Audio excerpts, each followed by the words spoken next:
mungkin ditutup aja kalau ada. Ya, itu boleh.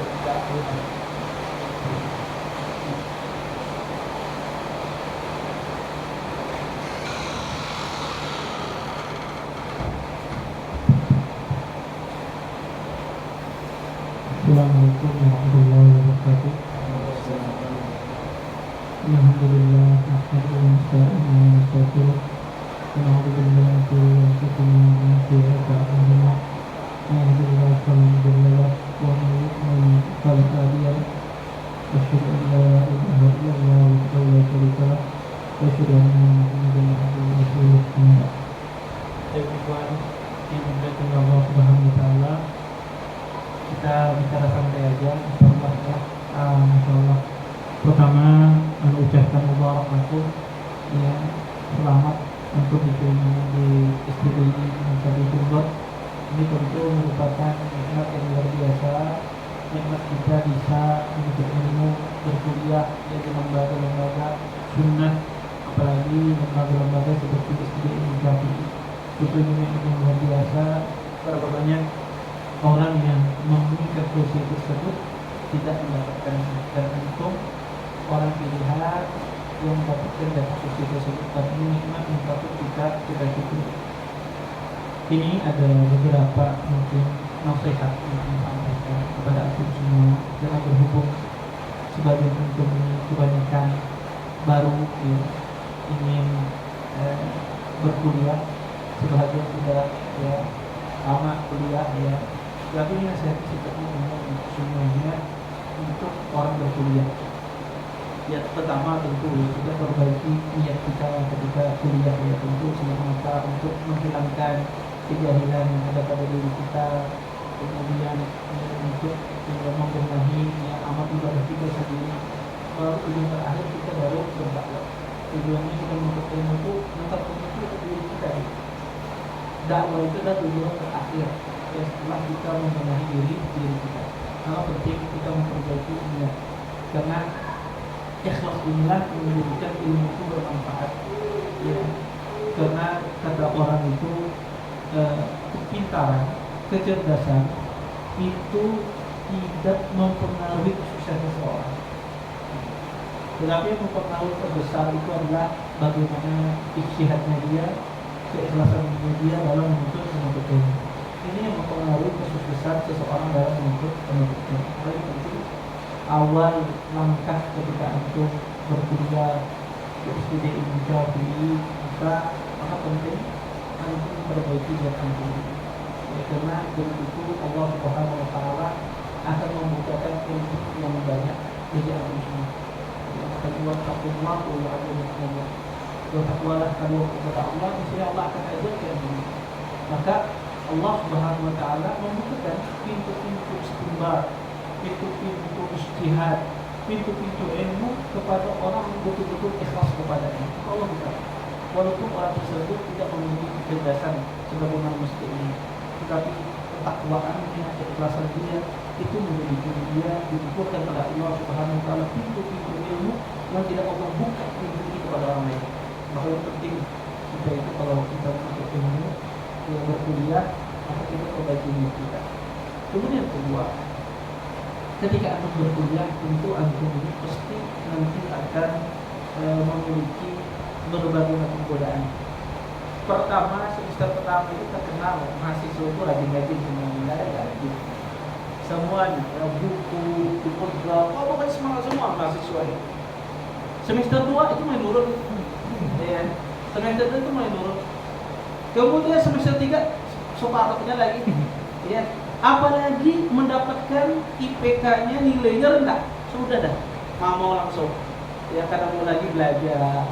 Akhirnya sudah menjadi itu seadanya, masuk kadang-kadang dapat juga sudah macam. Nah, ini penyakit semua mahasiswa ketika belajar, ya, penyakit mahasiswa belajar. Semester pertama semangat. Maka gimana kita ini menjaga semangat? Pertama, dari sekarang antum kalau mulai start itu sekarang betul-betul start. Kenapa? Karena Anda melihat salah satu mempengaruhi mahasiswa itu tetap semangat dua hal. Saya tadi ikhlas dari yang kedua adalah faktor dia mendapatkan nilai yang tinggi. Ini Anda terus terang. orang itu kalau dia dapat nilai IPK-nya tinggi, IP kita yang tinggi di waktu semester pertama, dia akan semangat untuk menjaga di semester kedua agar tidak turun IPK-nya.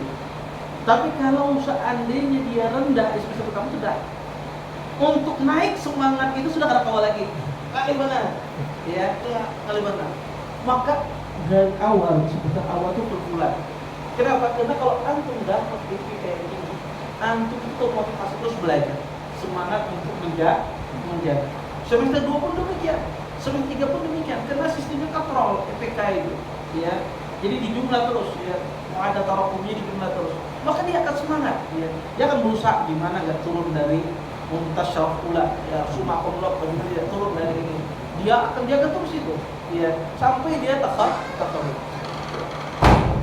Sampai dia tafarruq. Maka ini pesan Anda, dan itu Anda lihat semua. Anda berkuliah, Anda juga pernah mahasiswa seperti antum, Anda juga pernah mengajar, ya, mahasiswa di luar sana, ya, dan Anda lihat semua ini. Nilai itu sangat mempengaruhi semangat mahasiswa untuk belajar. Maka dari sekarang jangan antum mulai nanti Anda bertahap belajar, ya, sedikit-sedikit, kemudian jangan. Dari sekarang gas belajar itu dari sekarang full-fullan, ya. Kalau bisa waktu antum tidak tersisa. Kenapa? Karena ketika antum mendapatkan hasil yang baik, antum akan termotivasi untuk belajar. Termotivasi menjaga menunjukkan antum nanti akan terus belajar, akan merojaah, akan hadir terus di kelas dan seterusnya. Ya. Tapi kalau sudah di semester pertama nilainya rendah, Anda hilang rahimahullah. Ya. Yang bisa terus semangat. Anda punya pengalaman, ya. Anda punya teman dulu sekamar di Madinah, teman di kamar di Madinah. Beliau ini orang Sorong, daerah Sorong. Lihat dia sana. Jadi lulusan SMA, langsung diterima di Madinah. Bayangkan, nggak ngerti bahasa Arab, baca Quran aja nggak bisa. Dia nggak bisa, pokoknya keterima lah rezekinya dia, keterima. Sekamar sama anak saat di kamar. Dan orang semangat belajar, semangat ya. Dia masuk ke Edat dari diterima oleh di Madinah. Karena di Madinah pada saat itu masa itu sangat susah masuk ke Edat. Karena orang Indonesia dianggap pintar semua bahasa Arab. Ya, mau tidak boleh. Yang dulu angkatan anak itu yang bisa masuk Edat itu cuma 1 orang. Suruh nggak bisa di dalam angkatan anak itu. Dan dia pun ngakalin Syekh. Ya, dia ditanya sama Syekh, mau masuk kuliah apa? Nggak ditawarin Edat, langsung kuliah apa dia? Saya kuliah Quran, Syekh. Kamu hafizkan minal Quran, hafiz 7 juz anwa'id. Roh ila Syu'bah katanya. Itu pergi ke Syu'bah dulu ngajar. Itu kok satu-satunya yang bisa masuk Syu'bah. Ya, yang lainnya nggak bisa. Dan qadarullah beliau ini terkena. Ya, kena. Syekh itu pada paham lah. Mahasiswa Indonesia ini pura-pura bodoh pada sih. Ya, ditanya belum ada paham. Ditanya, Sisma, oh anak main Indonesia. Ditanya siapa namanya. Jawabnya lain. Makanya saya paham lah. Akhirnya termasuk akhirnya teman anak ini dimasukkan ke dalam kuliah. Alhasil semester pertama wasip semua. Orang nggak bisa wasip semua. Dan Anda bantu mengajar tiap hari, bantu mengajar. Tapi dia punya semangat, ya. Dia punya semangat yang luar biasa. Sampai akhirnya yang dari dulu IPK-nya itu 1 ke bawah, gitu kan, ke bawah itu sampai dia mendekati 4 ke atas. Dan ini jarang kejadian semacam ini. Kasus semacam ini jarang. Ya. Kasus yang ada adalah mahasiswa itu kalau sudah rendah, sudah semester 2-nya nggak bisa bangkit. Apalagi sudah kawin, tambah lagi. Sudah banyak isi anak, isi bini sakit, dan itu betul ya, bukan menikah menghalangi orang menuntut ilmu, tapi setidaknya ketika antum menikah akan bertambah kesibukan antum. Ya, pasti akan bertambah kesibukan kalau orang menikah. Setidaknya akan mengelola istri. Ya, kalau kamu punya istri nggak semua, maka akan bertambah. Ketika bertambah kesibukan antum, otomatis waktu antum kan ada yang terambil, ya kamu yang terambil. Nah, maka dari nasihat anak dari sekarang untuk betul-betul ya semangat gas-gasan, ya belajar. Karena itu membantu motivasi antum untuk bangkit ya, menjaga semangat antum belajar. Kemudian yang ketiga, kuliah ini kan itu hidup bermasyarakat, berteman. Maka cari teman yang semangat. Ya kalau antum lihat, masya Allah, kalau lihat dia itu semangat antum beribadah, lihat dia itu semangat antum belajar, maka antum capek gitu. Dan antum tuh harus punya teman yang murojaah sama antum. Kalau nggak ada punya teman yang murojaah, antum nggak berhasil. Ya kalau ada teman, ayo kita murojaah. Nah itu teman akhir antum yang berjalan berdua, bermurojaah sering, ya teman antum. Nah itu yang menjadikan antum berhasil. Maka kalau antum dari sekarang ini cari teman-teman yang rajin, semangat, yang itu jadi pasangan antum ya untuk murojaah, untuk menyetor hafalan, untuk membahas. Maka itu hidup ya, hayat ilmunya itu hidup. Kalau antum menyendiri, ya, menyendiri itu untuk hubungan. Kadang baik, kadang tidak. Ada orang tipikalnya itu kalau menyendiri dia fokus. Ya. Ada orang tipikalnya menyendiri tidak fokus, banyak lalai. Ya, sebentar pada HP, WhatsApp, YouTube, ya apalagi lihat ceramah, ya akhirnya lihat gosip kan. Ya, akhirnya lihat Ustaz Firanda gitu ya, macam nanti ada jalan apa kok piwan lah. Selesai. Ya, maka habis dah waktu kita dengan maka kalau antum tipikalnya adalah orang yang tidak suka menyendiri, kita teman. Ini sangat membantu. Subhanallah, karena setiap pelajar itu punya hak. Setiap kita itu punya menggunakan kata-kata pada kebaikan. Karena kita kalau lihat orang semangat belajar, kita dia semangat belajar. Nah itu gunakan hasad kita itu pada kebaikan. Ya, gunakan. Karena orang itu ada hasad pada diri manusia. Ketika kita lihat orang semangat belajar, maka kita semangat juga untuk belajar bersama. Maka antum kasih anak cari ini penting. Karena rusaknya mahasiswa ini adalah teman, karena lingkungan. Kalau temannya sudah nggak beres itu rusak. Sama di Madinah pun demikian. Lingkungan sekali. Ini membantu kita menyemangati kita. Anak subhanallah, anak waktu kuliah pernah orang jejak itu. Dia ini tidak ada perkataan mubah, orang bahasakan perkataan mubah itu tidak ada. Jadi kalau dia bicara sama kita, selesai kita bicara sama dia itu istighfar, orang waktunya habis sampai anak lulus dia masih belum menikah. Kenapa? Dia apa beliau? Anak berteman sama beliau. Jadi itu yang membuat kita semangat belajar. Oh, Allah bukan kita untuk menghafal, kita juga belajar. Ya. Maka ini penting mencari teman ini yang membantu semangat kita. Kemudian yang keempat, ketika antum kuliah ini, ketika antum ya, belajar dari studi pengajar itu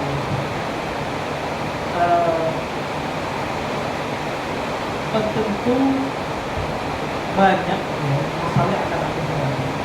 Untuk mas kuliah ini berbeda dengan antum belajar di sana.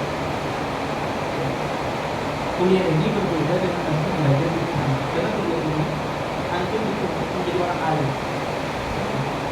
Kuliah ini dituntut antum orang menjadi orang alim. Nah, kendala terbesar mahasiswa itu kendala terbesarnya yang mereka hadapi adalah pertama adalah kendala pemahaman bahasa Arab. Kemudian yang kedua adalah berbahasa Arab. Ini kendala terbesar.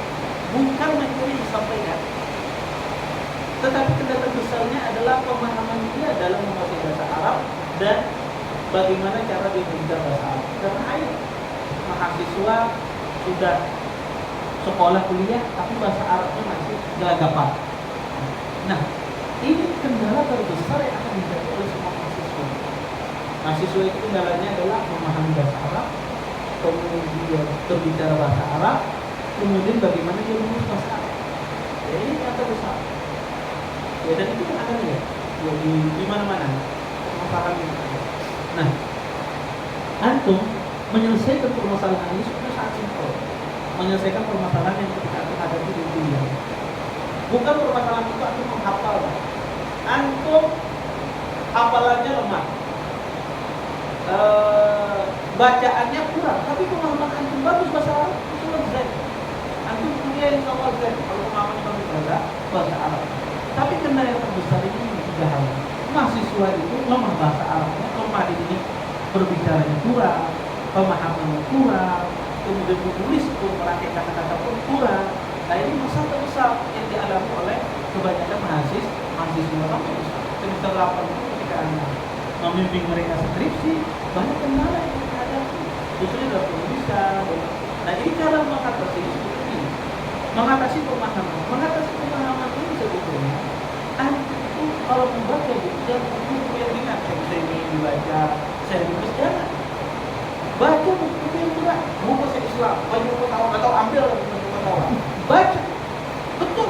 Kalau nggak dilatih dari sekarang nggak akan bisa.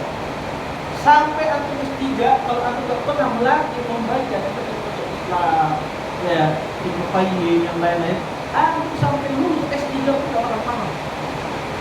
Jadi harus antum latih diri antum membaca, antum paksa diri antum nggak paham. Kalau saat antum nggak paham, tandai. Ketika antum tandai, Ustaz yang ahlinya. Ustaz siapa? Ustaz Arif Badri. Tanya ke Ustaz, antum baca ini nggak paham apa yang maksud? Setiap kali antum nggak paham, tandai antum tanya, itu satu jilid aja antum membaca buku Islam. Setelah itu antum akan mengerti gaya bahasa ini. Setelah itu akan mengerti menguasai itu gaya bahasa diri, gaya dia menulis atau akan menguasai.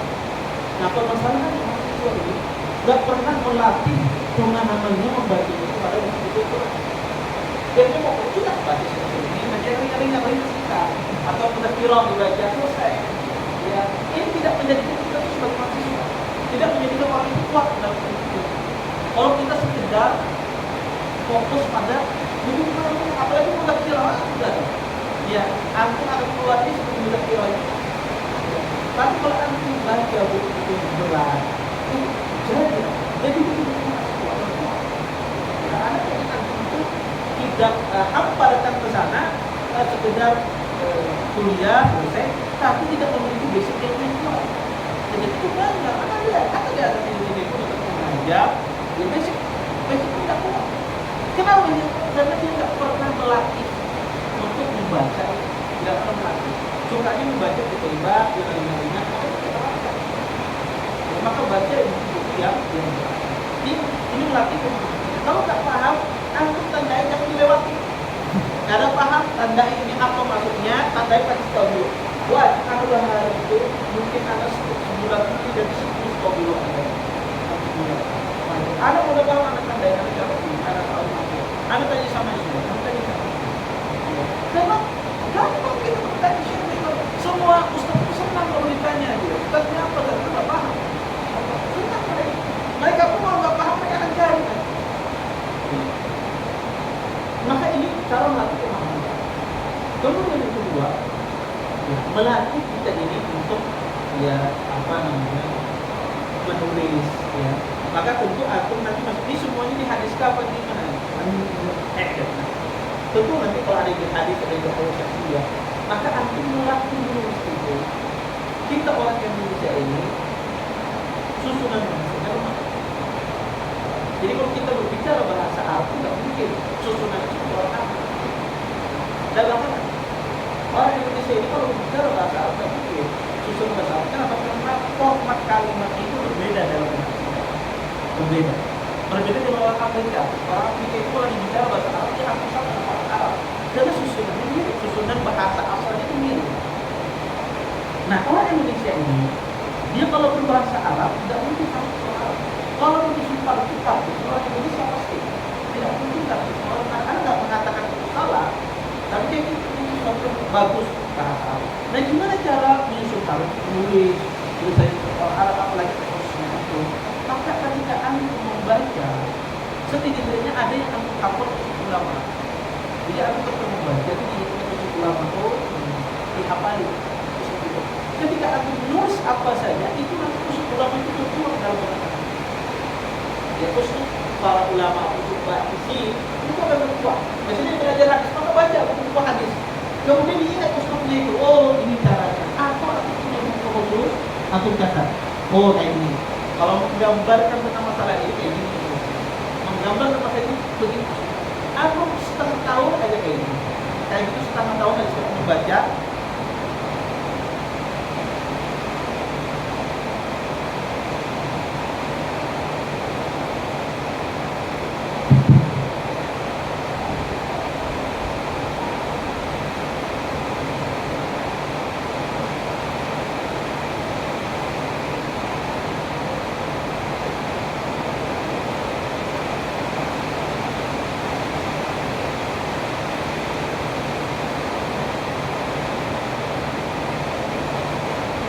antum setiap setengah tahun aja begitu antum cetak ya bahasa-bahasa yang penting penggambaran yang begitu antum cetak di buku antum cetak insya Allah antum jadi ketika menulis itu kita belajar antum apa saja nulis bahas nulis makalah nulis apa aja bahasa Arab sampai belajar ini kenapa? Karena tidak informasi di otak antum seperti antum nulis bahasa Indo kita aja nggak usah kita aja nulis bahasa Indonesia artikel atau bahasa biasa nggak bisa ditemukan. Tidak, padahal itu bahasa kita. Jadi cara kita bisa kita dengan baca kan lihat. Oh, ini ketika dia menggambarkan ini kayak gini. Apalagi bahasa Arab. Apalagi bahasa Arab maka kami dapat usul-usul yang penting ketika membantu. Makanya sebelum kami berkuliah itu di mana buku ada buku khusus di tangan antum. Nyatet apa sih di sana? Ya, ini faidah di sana, usul di sana. Itu kita terus sama antum beli buku kayak gini, buku khusus, ya. Jangan terbaca buku yang khusus. Jadi kemana-mana buku itu sama antum. Ada buku yang indah atau ustadznya berbicara ada usulnya indah, antum hafal lagi. Nanti setelah itu betul kita kan hafal dulu. Nanti setelah itu buku banyak di mana antum ini akan menyusun satu. Ya kan? Nah ini mengatasi masalah kalau dalam menulis. Kemudian banyak memperkaya usul-usulnya para ulama. Nah ada pun berbicara, dan itu ini Jember sendiri, ya, itu sekarang itu wajib berbahasa Arab ya di pondok yang dalam kehidupan itu bukan bahasa Arab. Maka permasalahan itu kembali kepada diri masing-masing mau ada berbahasa Arab. Ya, kalau mau sendiri kayak cuma seadanya bahasa Arabnya. Ya. Nah, antum cari teman yang semangat bahasa Arab. Kalau temannya kan semangat berusaha untuk cari yang aktif berbahasa Arab. Karena bisa mencari tempat. Maka ini kendala yang terbesar di alam sekolah. Ya, bagaimana berbicara bahasa Arab, menulis dengan bahasa Arab yang benar, memahami bahasa Arab yang benar, ini benar. Percuma kita sekolah STDI, tapi kita tak paham. Paham itu cuma perkataan saya doang. Antum butuh memahami perkataan ulama, perkataan Mizzi, perkataan Ibnu Katsir, perkataan ya ulama-ulama terdahulu, ya, perkataan Abu Zur'ah, Abu Hatim, Ibnu Ma'in, gimana mau paham bahasanya? Kalau kita tak melatih, mati bahasa kita. Ya, apa itu penting? Antum berkuliah ya, dan ini antum tanamkan dari semester awal. Kalau sudah semester lanjut itu sudah yang penting urus sendiri sudah selesai. Tabaruk aja bagi itu sudah keluar untuk saya untuk out sudah punya kayak gitu. Jadi gimana masuk pulang dalam menuntut. Nah, ini penting membangkitkan semangat kita itu menuntut. Dan terakhir ya, antum jangan terlena dengan dunia bisnis ketika kuliah. Ketika kuliah itu budak bisnisnya bagaimana? Karena antum akan ada kawan-kawan jago bisnis, ya, dapat teman ini akhirnya keluar ide-ide bisnis antum itu. Karena masa-masa antum itu masih baru dalam berbisnis. Antum menuntut ilmu itu cuma buat ilmu. Iman antum serius menuntut ilmu, antum dapat ilmu yang banyak. Iman antum fokus berbisnis, antum tidak dapat ilmu. Atau ketiga-tiganya dapat ilmu karena bisnis kada ini oleh. Karena ilmu setahu anak kan kalau belum orang mau fokus menuntut ilmu dengan berbisnis. Selama ada orang tua membiayai antum di dunia garis bawah Anda. Selama ada orang tua yang bisa membiayai kita atau keluarga kita membiayai kita, aku tak percaya. Jangan fokus dalam masalah dunia. Kecuali tidak ada yang membiayai, ada sanggup membiayai kesalahan. Tapi kalau ada yang sudah membiayai, cukup antum membiayai, fokus. Kenapa? Karena antum akan jadi pegawai ilmu. Dan karena melihat orang sibuk berdagang, ilmunya karena dapat, pedagangnya kayak gitu. Antum pas lulus bisa jadi lebih kaya daripada ini.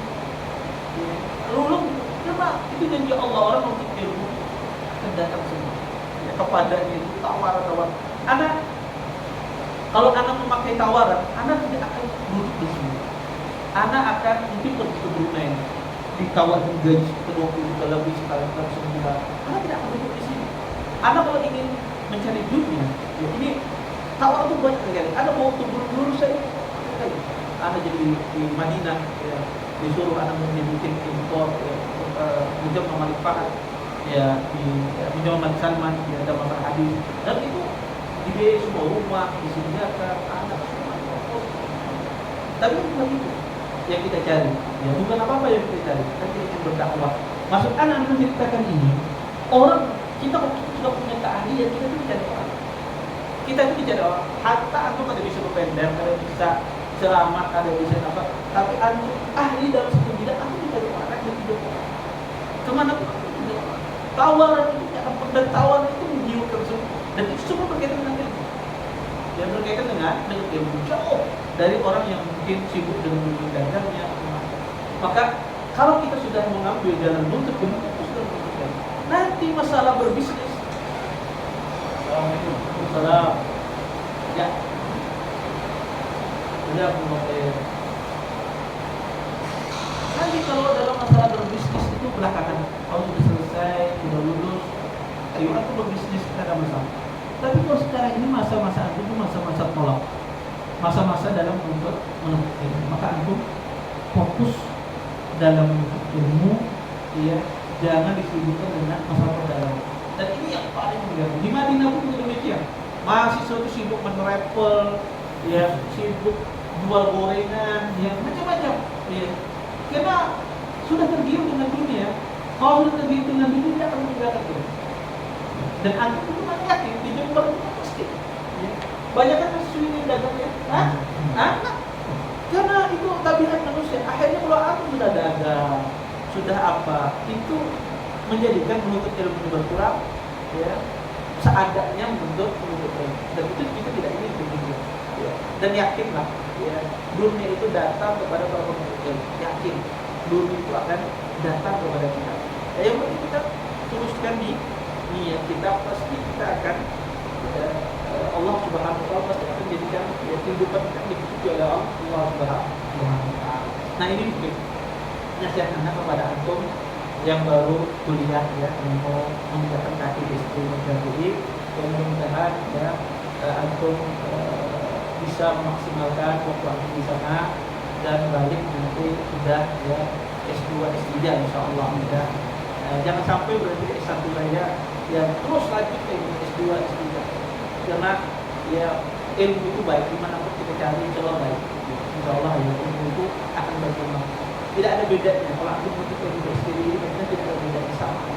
Itu kembali kepada antum. Dan anak saudara kalau punya mahasiswa, masya Allah kelulusan dia itu kalau sama orang S2 hampir sama dibandingkan. Padahal di S1, artinya kualitas mahasiswa itu tergantung kepada mahasiswa itu sendiri. Kemana dia memperkaya dirinya di universitas ini. Dan sangat aja, masya Allah, ya, satu ada mahasiswa yang tulisannya seperti kayak aku sampai S2, padahal dia masih S1. Lebih punya diri. Nah, ini menunjukkan, ya, di mana saja kita belajar itu sama. Ya. Walaupun belajar di Madinah, belajar sama Syekh Muhammad setiap hari, sama Syekh Abdul Razak setiap hari belajar. Kalau mereka mulai karena mereka belajar, kan jadi, ya, ada manfaat, kan ada manfaat. Intinya itu ijtihad kita, keseriusan kita dalam menuntut ilmu. Baik, mungkin ini aja yang dapat sampaikan. Ya, mungkin sisanya kalau kita dialog tadi jawab, silahkan kalian ditanyakan kepada Saya mau ngomong ya. Untuk kitab-kitab yang penunjang dalam bidang hadis yang perlu dibarengi dengan muqarrar yang mungkin sudah ditetapkan dari STDI, ada kitab-kitab gitu. Nah, anak kasih tahu, kitab ulama ini banyak. Ada beberapa kitab wajib penuntut ilmu itu bisa. Kalau dia bisa ini, dia masih semua ilmu. Jadi dia kalau bisa buku kitab ini semua ilmu. Kalau aku beli kitab satu bidang ada kitab tuh, tidak beli kitab. Karena terus terang, ya, beli kitab itu, anak hampir habis itu 300 juta. Itu hampir 20 juta. Dan itu masih sedikit, gitu, masih sedikit. Artinya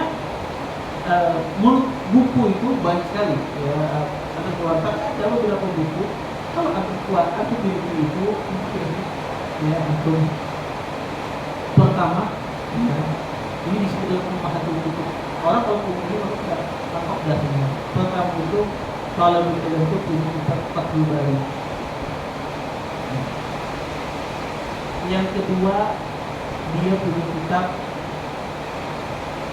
Al-Istidkar. Ya. Punya Ibnu Hibban. Ini permasalahan fikih. Yang ketiga, dia punya kitab Al-Mughni. Mughni punya Ibnu Qudamah. Kitab Al-Mughni punya Ibnu Qudamah. Yang keempat, dia punya kitab Tafsir Tabari. Sudah, kitabnya ya, aku nggak bisa semua ilmu.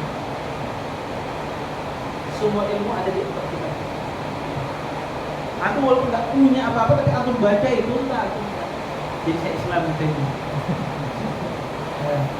Jadi saya Islam ini. Dan ini semua kitabnya berbeda-beda semua. Ya, Tabari, Istidkar, Al-Mughni, ya, Tafsir Tabari. Ini semua berbeda semua. Tapi orang punya kitab ini harus wajib ada di perpustakaan untuk ilmu. Walaupun dia tidak beli kitab lain, maka jangan beli kitab-kitab. Kalau beli kitab itu jangan beli kitab-kitab yang ditulis oleh muasiri. Tidak. Kalau beli kitab ulama. Karena muasiri itu ambilnya dari ulama itu juga. Nah, jadi beli kitab semacam itu. Maka kalau bertahap, misalnya kalau dapat Fathul Bari, jadi 5 hari, nggak usah cetakannya mau cari yang murah. Kan itu mahal, kita itu sampai 2 juta. Beli di Fathul Bari. Dan kembali jadi kita menuruni bertahap beli.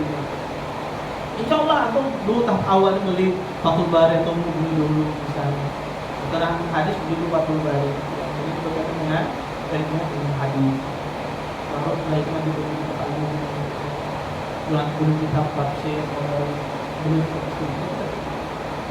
Di mana sudah seorang itu menguasai ilmu pada bidang ilmu hadis. Berapa lagi?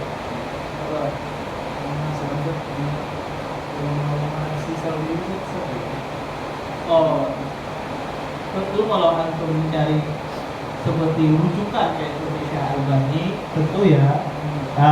Selain Syekh Albani sebetulnya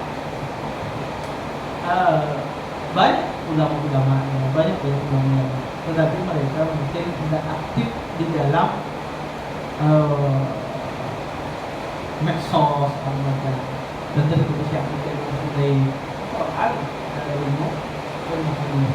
Kemudian ada Syekh Fathul Bari, ada Syekh Al-Hafidz Al-Hasan, alim-alim orang dari ilmu hadis.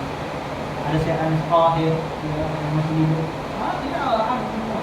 Syekh Abdul Muhsin Al-Abbad, dia ini orang semua dalam ilmu hadis.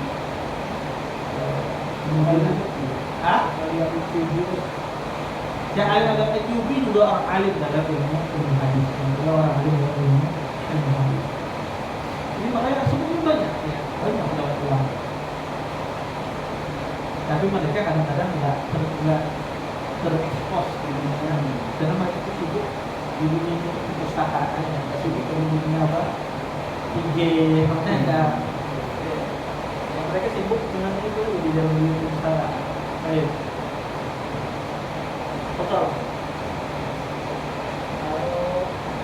Kalau nanti kerjanya bahasa apa? Anak mungkin kemungkinan besar nanti ngajar offline mungkin seminggu aja dalam semester, mungkin bisa satu semester itu seminggu. Sisanya anak online juga. Jurusan online. Ya Allah. Ada kan? Kita yang sebelum itu yang tidak mengulangi Oleh itu enggak, kalau aku fokus belajar bahasa Arab aja. Belajar bahasa Arab, baca-baca kutiban, dia berusaha dipahami maknanya.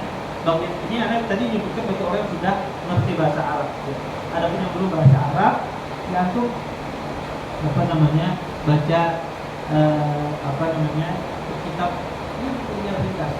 Dan tadi ada istidkar itu bisa diganti dengan bentuk fatwa Islam. Kalau saya sudah ini jalan kok. iya. Bisa diganti dengan bentuk fatwa. Istidkar itu bisa diganti dengan bentuk fatwa Islam. Untuk kita sendiri Sob, diperbolehkan nggak untuk kita membaca kan kita bahasa Arabnya Sob. Kita membaca juga terjemahan Sob. Ya nggak apa-apa. Ya. Dalam tapi Anda nggak menyarankan untuk balik perjemaah. Kenapa? Nanti otak Anda akan malas berpikir. Anda kalau balik terjemahan malas berpikir dan memahami oleh terjemahan Anda. Sehingga tuh otak Anda malas. Maka jangan terbiasa dari terjemahan. Dan terjemahan itu jangan silakan betul terjemahannya. Kadang banyak salah. Banyak salah mereka dalam terjemahan.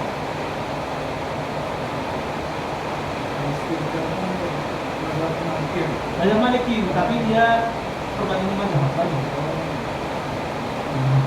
Tapi istiqamah itu bisa diganti dengan menjadi fatwa. Dia punya Islam. Kalau ada murni bisa diganti dengan fatwa Islam. Ya. Maka itu Allah itu semua itu ada di dalam. Ada yang nah, ada cara menghadapi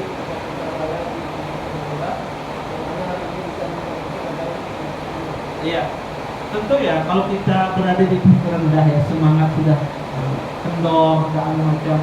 Nah untuk mengatasinya itu pertama ibarat orang itu kalau buka itu ya sudah tersandung ya jangan kalau sudah tersandung seperti Arab langsung bangun ya kalau ini sudah terjatuh dia harap terapa bangkit. Tapi kalau kita tersandung sesuatu langsung mati. Gimana cara membangkitkan itu? Karena kebanyakan kita kalau sudah tersandung sesuatu itu berarti harap dulu bahwa banyak semacam ini kesalahan dan itu ditutulkan turunnya itu ditutulkan ini salah ya ini salah itu dipuaskan Allah maksudnya salah sehingga akhirnya dia susah banget. Maka kalau kita tahu ada indikasi itu gimana cara membangkitkannya? Sebelumnya saat kita membangkitkannya itu pertama analisa dulu seperti itu apa ya, kalau itu misalnya anak ini banyak masalah di keluarga misalnya ya permasalahan anak kalau itu sebabnya antum kemana berjalan sama siapa atau rehlah ya ambil rehlah sama teman-teman ya atau refresh antum ya biar betul ini hilang ya antum majelis sama teman sama pak ya karena kadang-kadang orang ada masalah dengan diri punya ada apa macam akhirnya kita masalah itu akan hilangkan dalam majelis ini kalau pernah majelis sekali-kali kalau ya akan jauh kita hilang masalah itu akan hilang kalau dia hilang mulai semangat lagi kita ingin belajar analisa semua itu kalau sebab itu masalah pula kalau sebab mungkinnya itu masalah misalnya sudah bosan ya maaf sudah bosan untuk apa maka ini sebetulnya ya, rasa bosan itu menghapus ya untuk berapa maka akan ganti aktivitas kalau dulu saya punya perkataan macam maka aktivitas dengan aktivitas yang lain ya, aktivitas yang lain seperti apa misalnya anak pengen ini kira pusat hadir misalnya gitu datang ke kajian mana hadir gitu di luar banyak di luar itu membantu ya membantu ya jadi kalau kita bosan menonton belajar terus murojaah atau dari aktivitas yang dulu diganti dengan cara apa kita hadir kajian atau kita bisikan dia itu mau bikin apa mau bikin kita semangat di dalam hidup maka aktivitasnya apa yang bosan itu jangan menonton jadi ya kemudian yang ketiga biasanya juga orang itu kalau terkait suatu itu yang terbesar kebanyakan itu akibat bermaksiat. Jadi orang mau pada diri kita itu akibat dia bermaksiat, akibat dia bermaksiat, entah dia maksiat pandangan, maksiat kebenaran, pokoknya akibat dia bermaksiat hari ini menyebabkan orang malas, menjadikan lemah pada badan, dia lemah pada badan, maka obatnya adalah tindakan maksiat. Yang banyak beribadah, dia beramal soleh, maka itu obatnya. Tidak ada obat yang lain kecuali itu meninggalkan maksiat tersebut. Maka ini jadi sebab untuk itu kita ini karena dia ada masalah dalam keluarga, ada rasa kecemburuan, kebosanan, atau kadang-kadang itu sebabnya adalah maksiat. analisa apa masalahnya untuk coba. Allah Allah. Ada hal-hal teknis yang mungkin itu tuh tidak terpikir oleh orang yang biasa dalam belajar, tapi itu salah satu hal penting gitu. Kayak misalkan ini hadir lebih pagi di kelas, ada hal-hal kayak itu yang mungkin telah dibahas. Kalau anak dulu belajar, anak itu menyusun jadwal itu ke otak. Kebanyakan mahasiswa itu menyusun jadwal di otak. Karena hari ini anak baca ini, hari ini. Menyusun jadwal itu yang di otak. Tulis di tempel, yang nanti kalau keluar kamu lihat. Di kamar kamu lihat. Walaupun kebanyakan orang sudah menyusun jadwal di tempel, itu pun ada digawinya. Yakin. Itu ada digawi. Tapi minimal jadwal itu ada. Jadi kalau di otak itu sudah butuh kan tidak sama sekali. Tulis jadwal, aku bikin jadwal itu yang masuk akal. Kadang sesuatu awal memang cuma buat kapan istirahatnya, kapan muridnya apa macam. Iya, tapi bikin jadwal itu masuk akal. Misalnya anak habis asar ini, habis maghrib ini masih bisa makan sebentar, ngobrol sama teman, baca 2 lembar juga kan. Bikin yang masuk akal yang ringan. Jangan bikin itu luar biasa kayak robot. Akhirnya tidak usah hari ini. Apa namanya langsung ke KO. Ya. Maka bikin jadwalnya itu yang masuk akal, yang ringan bagi kita, ya. Terus nanti kalau sudah merasa nikmat dengan jadwal tersebut, kita lakukan apa lagi. Yang penting istiqomahnya itu, ya, yang penting istiqomah dan belajar.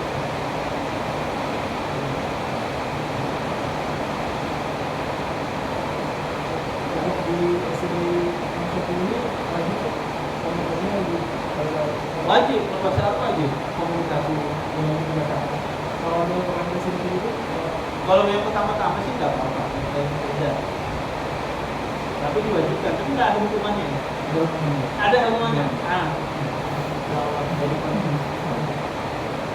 Baik. Ada yang cukup? Ada lagi?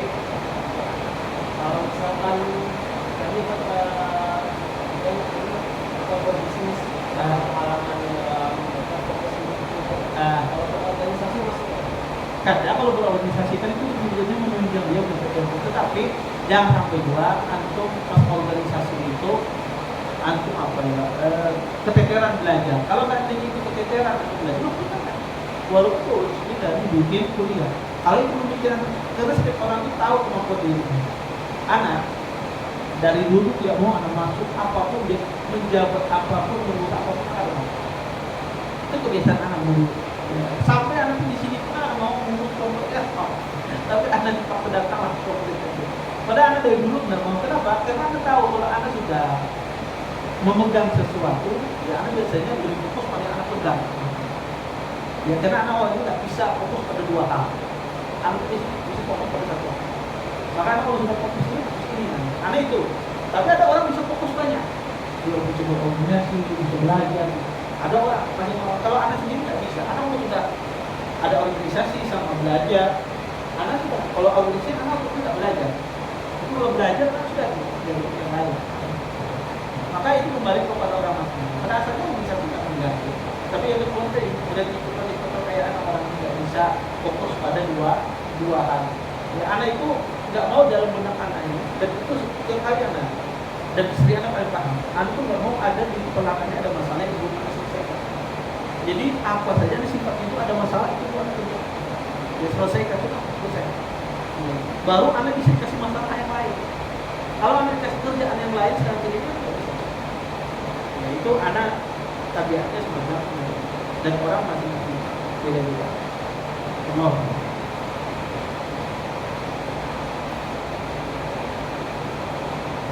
Ada tadi sambil di mana? Sambil dimakan sambil makan teh ya. Udah itu penting.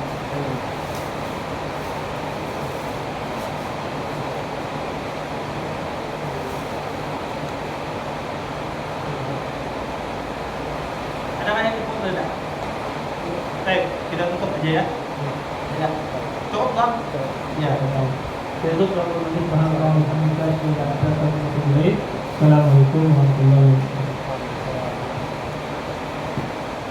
wabarakatuh. Kontrol saja. Di bawah itu ada kamar mandi.